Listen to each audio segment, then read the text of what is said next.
এয়া গাহৰি মাংস আজি বনাবলৈ লৈছো কেৰাহীটো পাতি থৈছো এতিয়া মই ইয়াত তেল দিম মাংসখিনি মই বইল কৰি ধুই ললো এতিয়া লাহেকে এখিনি ভাজিম এয়া তেলৰ পৰা পুৰা ধোঁৱা হৈ আছে এতিয়া মই গুটি কিটা দি দিছো ইয়াত আৰু গেছটো মই একেবাৰে কমাই দিম মই মানে গেছটো সদায় কমাই দিও তেলত গুটি দিয়া সময় ফৰণ দিয়া সময় এতিয়া ইয়াত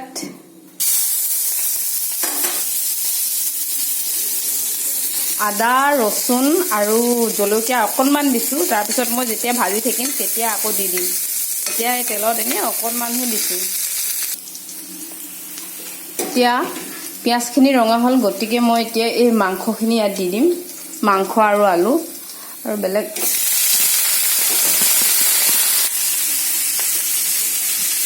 এতিয়া ইয়াত মই এইখিনি জলকীয়া গুড়ি দি দিছো এই জলকীয়া গুড়িখিনি মানে মই নিজে ঘৰত খুন্দি লৈছিলো খুন্দি এনেকে টেমাত ভৰাই থৈছিলো তাৰ পিছত হালধি দি দিছো আৰু যেহেতু মই এইখিনি জোল বনাম গটিকে নিমখটো মই হেতু কাৰণে এতিয়াই দি দিছো এইখিনি দিছো এইখিনি মছলা আৰু মানে এই মছলাখিনি কি হয় এই মছলাখিনিত ধনিয়া গুটি বা মেথি গুটি কম গটিকে মই আৰু এইখিনি মছলা ইয়াত দিছো মানে সকলোৰে হিজোৱা পদ্ধতিটো যেহেতু বেলেগ বেলেগ তাৰ পিছত এতিয়া মই ইয়াত আদা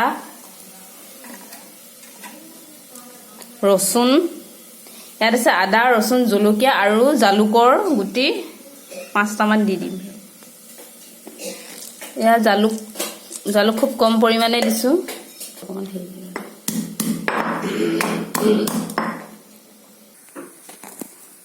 এইখিনি হে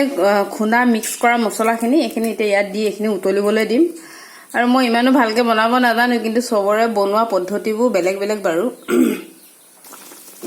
কেৰেলা দুচকলমান ইয়াতে পাতি বইল কৰি দিছো কেৰেলা আৰু এতিয়া টেঙা মৰাখিনি ইয়াত দি দিছো যেতিয়া এটো সম্পূৰ্ণ শুকাব আৰু আলুটো হিজিব তেতিয়া আমাৰ আঞ্জা হিজা হৈ যাব গাহৰি এয়া মোৰ ভাত আঞ্জা ৰেডি আৰু মাংস অলৰেডি হিজি গৈছে আলু ধুনিয়াকে হিজি গৈছে আৰু এইখিনি টেঙা মৰা পাত কোলা কোলাখিনি ভেৰি টেষ্টি থ্যাংক ইউ ভিডিওটো চোৱাৰ কাৰণে আৰু মোৰ চেনেলটো সাবস্ক্ৰাইব কৰি দিব ধন্যবাদ